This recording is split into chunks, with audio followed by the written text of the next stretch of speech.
तो जहां कथा होती है तो आप लोग ये सोच लीजिएगा, समझ लीजिएगा कि कथा सुनने के लिए बहुत लोग आते हैं। हाँ, कुछ आदमी के रूप में आते हैं और कुछ सांप बिच्छू के रूप में भी आते होंगे। हाँ, कथा सुनने के लिए सब आते हैं और कुछ अदृश्य रूप में भी आते हैं। वैकुंठ वासिनो ये च वैष्णवा उद्वादय तत्कथा श्रवणार्थम ते गूढ़ रूपेण संस्थिता। ये भागवत में ही आया है। जब कथा हो रही थी तो वहां पर कुछ छिप करके लोग कथा सुन रहे थे। अब वेश बदल लिए होंगे, सूक्ष्म रूप में कीड़े मकोड़े या ऐसे ही अदृश्य रूप में कथा सुन रहे थे। तो जैसे ही भगवान वैकुंठ से आए, वैकुंठ में भगवान का मन नहीं, निज लोकम परित्यज्य, यहां पर तो आया कि परित्याग ही दिया वैकुंठ को भगवान ने, और आगे जहां पर कथा हो रही थी वहां पर, अब वहां पर आए तो कुछ लोग गूढ़ रूप से कथा सुन रहे थे छिप करके। वैष्णवा उद्धवाद, यह वैष्णव जन भगवान के भक्त लोग, जैसे उद्धव जी हैं वो भगवान के भक्त हैं, विभीषण है वो भी भगवान के भक्त हैं, हनुमान जी है ना वो भी भगवान के भक्त हैं, व्यासादि ऋषि वो भी भगवान के भक्त हैं। तो अदृश्य रूप से ये सब महात्मा लोग कथा सुनते हैं। तो जैसे ही भगवान वहां पर आए तो इन लोगों ने सोचा कि जब भगवान ही प्रकट हो गए तो हम अप्रकट क्यों रहे, तो वो भी प्रकट हो गए। और वो प्रकट हुए तो यहाँ पर बड़े बड़े ढोलक मजीरा तानपुरा सारंगी आदि बाद बज रहे थे। भगवान आए तो और जोर जोर से बजने लगे। भगवान जब आए तो देवता भी आ गए, गंधर्व भी आ गए, सिद्ध चारण विद्याधर किन्नर आदि सब आ गए। ये सब गाने बजाने में बड़े निपुण है, तो वहां पर बड़ी सुंदर संकीर्तन भी हुआ। तो ये सब जब मामला पूरा हो गया तो भगवान कहे कि अब मैं जाऊंगा, अलौकिकोयम, और ना भगवान कहे कि अब मैं जाऊंगा। तो भगवान चले गए। तो भगवान अकेले नहीं गए, हाँ, अलौकिकोयम महिमा मुनीश्वरा सप्ताह जन्योद्य विलोकितो मया मूढ़ा सठाये पशु पक्षी नोत्र सर्वे निष्पाप तमा भवंती। देखिए, कथा के प्रभाव से भक्ति ज्ञान वैराग्य जवान हो गए। एक तो ये फायदा हुआ, और दूसरा कि उस कथा के मंडप में भगवान आ गए, ये फायदा हुआ। और गूढ़ रूप से छिप करके बहुत से श्रोता सुन रहे थे कथा। उद्धव आदि, विभीषण आदि, नारद आदि ऋषि महात्मा लोग कथा सुन रहे थे, वो भी प्रकट हो गए। अब सब लोग नाचे कूदे आनंद लिए। अब भगवान जाने लगे, तो जाने लगे तो अकेले नहीं गए, कहे कि सब चलो। मूढ़ा, मूढ़ा माने मूर्ख है, अनपढ़ गंवार। सठ है माने ठग है, चोर भी कथा सुन रहे होंगे। पशु भी, पक्षी भी, सर्वे निष्पाप तमा भवंती, सब निष्पाप हो गए, पाप रहित हो गए।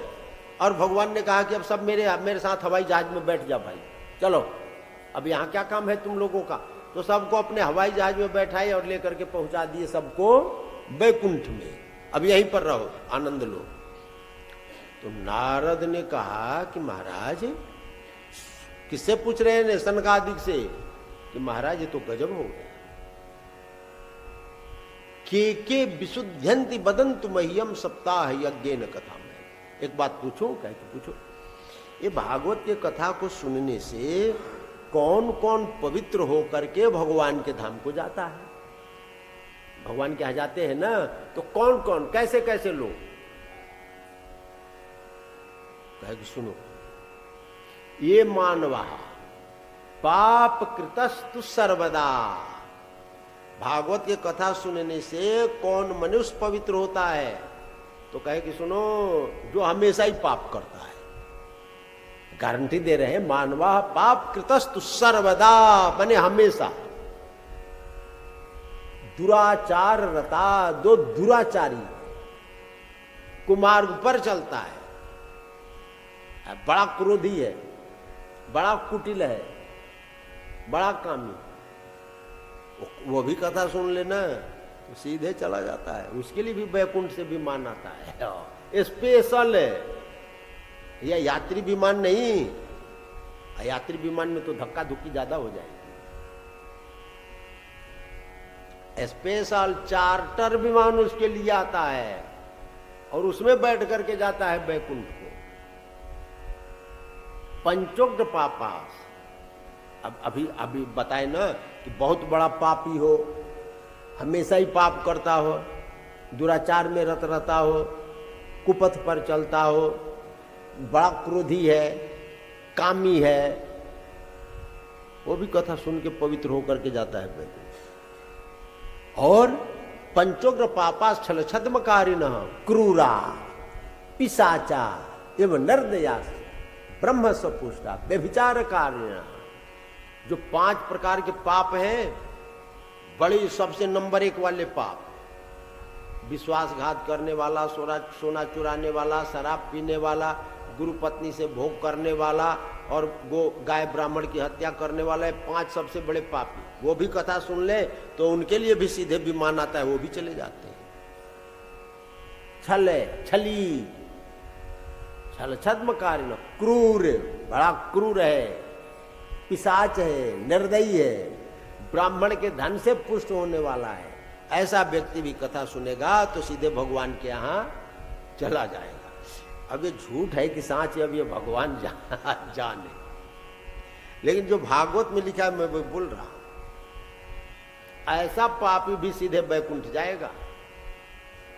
तो पूछ दिया कि कोई उदाहरण है आपके पास में कि ऐसा पापी और कथा सुन के पवित्र होकर के भगवान के यहाँ गए? कहा कि हाँ, एक पापी था, परिचय दीजिए।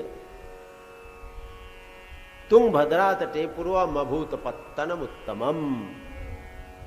तुंगभद्रा नदी के किनारे एक गांव था, उसमें एक पंडित जी रहा, आत्मदेव। आत्मदेव का नाम सुने हैं ना? आत्मदेव उनका नाम था। अब सर्व वेद विशारद, सारे वेद, 4 वेदों के ज्ञाता थे वो। भिक्षुको विद्वान लोके, थे तो भिखारी, लेकिन भीख मांग मांग करके बहुत धन इकट्ठा किए थे। कोई भिखारी भी अरबपति होता है। एक तो हमसे बता रहे थे कि भिक्षा मांगना भी एक व्यवसाय है, ये व्यापार होता है। कई बड़े बड़े ठेकेदार हैं इसके, और उनके पास में 100-200 भिखारी है। 100-200 भिखारी रखे हैं, कोई इस रोड पर, कोई उस रोड पर, कभी कोई आगरा में, कोई वृंदावन में, कोई शंकर जी के मंदिर के सामने, कोई कहाँ, सब लोग, और सब रात में इकट्ठे होंगे। सब रात में इकट्ठे होंगे, किसके पास क्या आया है, सब लोग पैसा इकट्ठे करके ठेकेदार को देते हैं, और फिर ठेकेदार उसमें से पैसा देता है उनको, और वो क्या करता है, जाता है कलाली में, पूरे दिन मेहनत किया है बेचारा, लंगड़ा नहीं है लेकिन लंगड़ा का रूप बनाया है, अंधा नहीं है लेकिन अंधे का रूप बनाया है। बड़े नाटकबाज। फिर वो जाता है, अपना लेता है, खींचता है, पीता है और सोता है, फिर सवेरे वही काम। तो बहुत से भिखारी हैं, वो भी खूब पैसा कमाते हैं। एक हमारे यहाँ आता था वृंदावन में, तो वो उसके पास खूब पैसा हो गया, खूब पैसा हो गया। वो जब मरा तो उसके पास बैंक बैलेंस बहुत था। बहुत लोग प्रयास किए कि भाई ये पैसा हमको मिल जाए, हमको मिल जाए। कई लोग उसके दावेदार हो गए।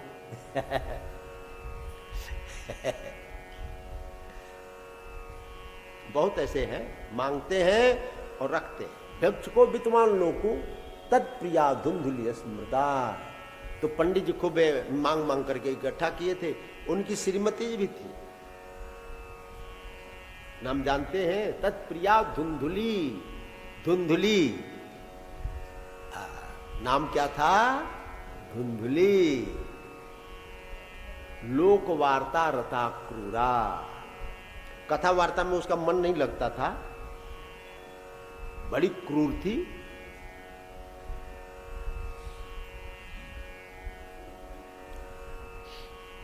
कृपणा कलह प्रिया, बड़ी कृपण थी, एक पैसा निकलता नहीं था गांठ से, और कलह प्रिय थी, जहां लड़ाई झगड़ा हो वहां पर जरूर जाती थी। कलह प्रिय कुछ लोग होते हैं, और जहां लड़ाई झगड़ा न हो जाए वो पहुंच जाए तो वहां कलह होना ही है। कलह प्रिया तद लोक वार्ता रता क्रूरा प्रायसो बहुजल्पिका, बहुत बोलती थी। वो अकेले बैठ जाए और 100 आदमी बोलने वाले हों तो किसी को बोलने न दे।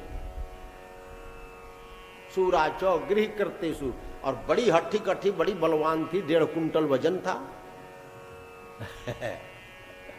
सूरा, यहां क्या शब्द दिया? सूरा यानी बलवान थी, फाइटर उसी को कहा जाएगा ना। सूरा माने बलवान, कुश्ती लड़ती होगी WW की। सूराचो गृह करते सु, और घर के काम में बड़ी निपुण थी। 56 भोग अकेले ही बना ले, धान अकेले कूट ले, आटा अकेले पीस ले, रोटी सब कर ले। सूराचो कृपणा कलह प्रिया। लेकिन पंडित जी को एक गड़बड़ी थी, कोई बेटा नहीं था, तो वो तो बड़ी आनंद में थी, धुंधली। वो नहीं चाहती थी कि बेटा बेटी हो। बेटा बेटी होगा तो जवानी खत्म हो जाएगी, ये भ्रम रहता है ना। तो एक दिन पंडित जी जंगल में चले गए, तो एक पंडित जी मिल गए, वो साधु मिल गए। साधु मिल गए तो साधु के सामने जा करके रोने लगे। कथम रोदसी विप्रत्वम। तो महात्मा जी ने पूछा, क्यों रो रहे हो भाई पंडित जी, क्या बात है?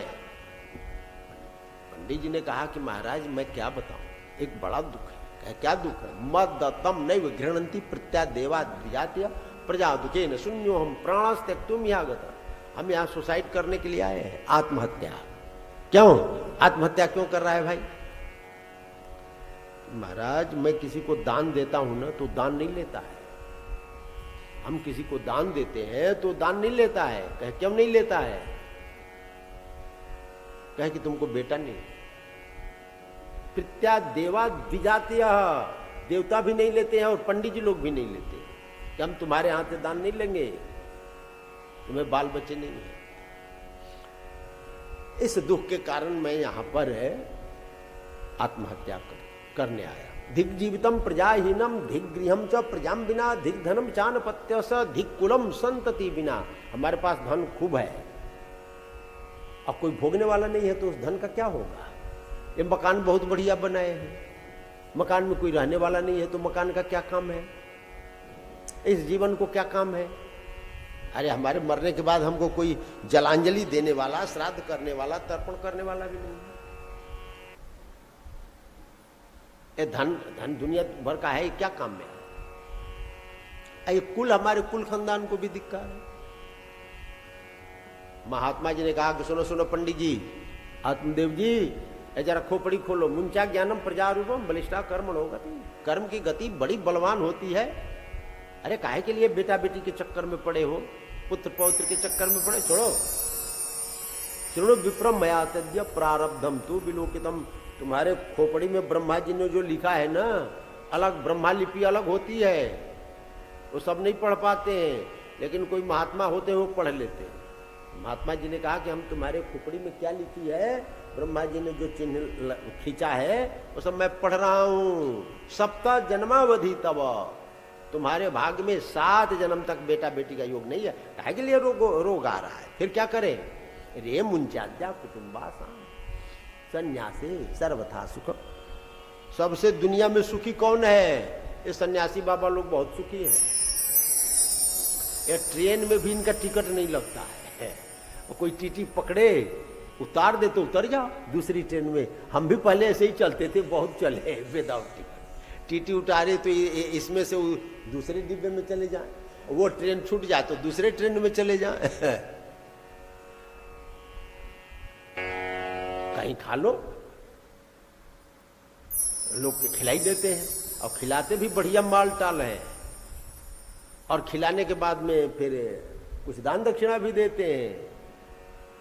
सन्यासी सर्वथा सुखम, तो सबसे जो सुखी है वो सन्यासी है।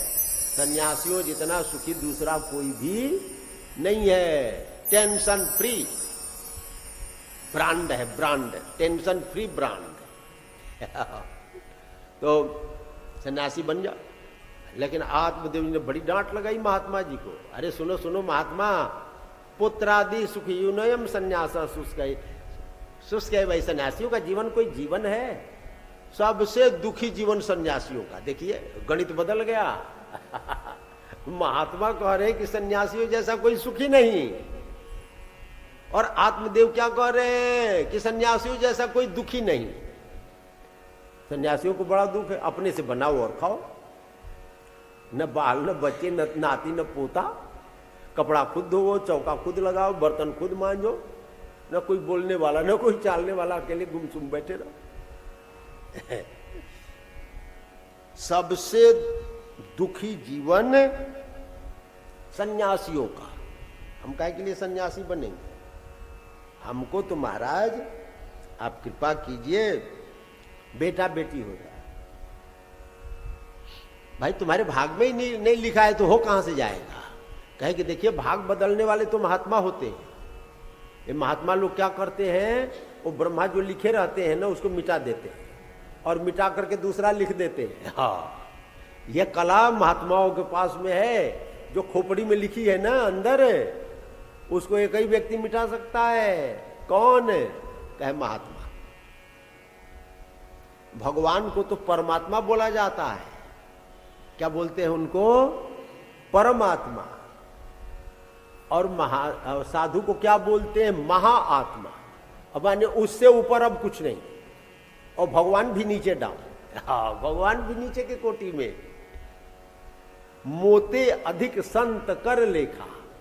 भगवान से बड़ा कौन है पता है? साधु। सबसे बड़ा कौन है? साधु। तो महाराज ये खोपड़ी में जो लिखी है आप लोग मिटा सकते हैं, आप मिटाइए। अरे जब खोपड़ी में क्या लिखा है वो पढ़ लिया, पढ़े ना, कहे कि हाँ पढ़ तो लिया। तो जब पढ़ लिया, भाई हम लोगों के खोपड़ी में क्या लिखे है, खोपड़ी देख करके कोई पता थोड़ी पड़ेगा। लेकिन कोई कोई महात्मा है वो पढ़ लेते हैं। अरे जो पढ़ लिया वो मिटा भी सकता है। हाँ, वो रबर आता है ना मिटाने वाला, पेंसिल का लिखा रहता है, उसको मिटा करके वहां दूसरा लिख दो। तो मिटाओ और लिखो महाराज। तो महात्मा जी ने कहा कि देखो भाई, ये ऐसी लेख है कि मिटने वाली तो नहीं है, लेकिन फिर भी हम मिटाने की चेष्टा करते हैं।